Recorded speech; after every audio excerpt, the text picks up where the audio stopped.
இவர் சொல்றார்,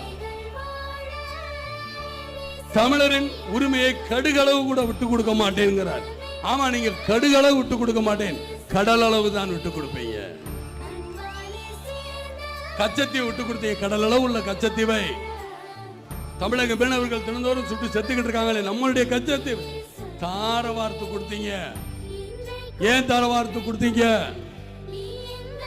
நீங்க இருக்கா சைடுல மாட்டிக்கிறீங்க, சொத்துக்கு அதிகமா சொத்து குவிப்பு அதிகமா இருந்தனால எங்க கைது பண்ணிடுவாங்க பயந்து கொடுத்தீங்க. அன்னைக்கு மாத்திரமா தமிழின் உரிமையை நீங்க கடகளை விட்டு கொடுத்தீங்க, ஃபுல்லாதான் விட்டு கொடுத்தீங்க, கச்சத்தீவை விட்டு கொடுத்தீங்க. இலங்கை தமிழர் சாகுறாங்களா, அதற்கு முழு காரணம் நீங்கள் தான். நீங்க விட்டு கொடுத்து உங்க ஆட்சி மட்டும் நல்லா இருக்கும்னு நினைக்கிறீங்க. இப்படி அடுக்கிட்டே போகலாம். உங்களை பத்தி நீங்க கூட பத்திரிகையில பாக்குறீங்க, டக்ளஸ் தேவானந்தா. இலங்கையில் இருக்க டக்ளஸ் தேவானந்தாங்கிறது யார்?